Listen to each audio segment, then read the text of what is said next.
Fox News Alert actresses Lori Loughlin and Felicity Huffman among more than a dozen defendants making their first court appearances today in a connection with a nationwide college admissions scandal.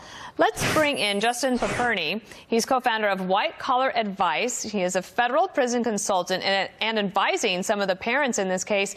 I was reading a little bit of your background. This is fascinating. You are providing your advice about how to prepare yourselves for what could be coming. What do you think is on the minds of these parents today as they're in court?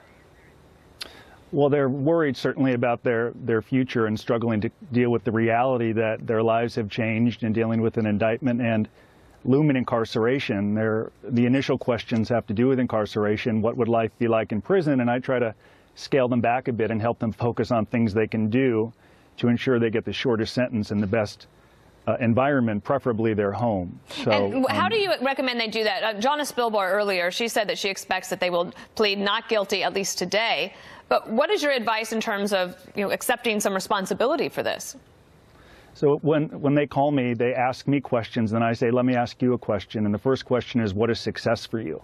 And success for them is avoiding imprisonment or getting the shortest possible sentence. So to do that, I tell them, if you've done it, accept responsibility, begin to convey to the government why you're worthy of mercy. We have to understand the cynicism that exists in this system. You have prosecutors and a judge looking to judge them for the worst mistake they've ever made in their life. So to the extent they can begin to change the narrative through their own efforts, not just their lawyer. There are great lawyers in this case who are paid a lot of money to argue why they're worthy of leniency. In our experience at White Collar Advice, the defendant has to demonstrate through their own efforts why they have earned leniency. And frankly, that includes not just accepting responsibility. There are victims here, Dana, and they've got to begin identifying with those victims if their goal is to get the shortest possible prison sentence. But it seems like, for example, and look, they're famous people, for example, Felicity Huffman, signing autographs yesterday as they prepared for this court date. You say that your goal is to not make matters worse. Like, what would make matters worse? Well, you look at Roger Stone, who posted something on Instagram and was reprimanded by the judge. You look at Martin Shkreli, who tweeted about taking a lock of Hillary Clinton's hair, and he was remanded to custody. Look at Paul Manafort, remanded to prison for obstruction. So Big Brother is watching. Decisions they make now between their indictment and sentencing is going to have a heavy influence. Some will deny and evade, claim to go to trial. Perhaps they'll prevail. Others will say it was a snitch or rat that got me here, a lot of that prison parlance that's so popular. Others will say, I want to get on with my life. I want to accept responsibility. I want to stop making matters worse.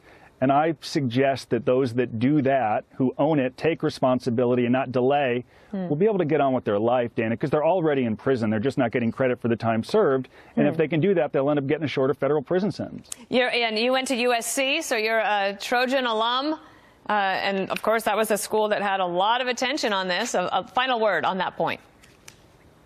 Well, I was also a baseball player at USC, and I know how hard I studied to get into USC. And I think some of the parents, look, they had great intentions for their children. There's no doubt about that. But in retrospect, if they can begin to identify that there are students working to get into USC who perhaps did not have their means and apologize to them and begin to make amends, it will reflect better on them. They identify with the victims, and some of these schools embroiled in this can come out of this a little better than they are today. I empathize with all of them, and I count on them to succeed if they implement the right plan. Well, it sounds like good advice. We'll see if any of them take you up on it. Justin Paperny, thank you so much.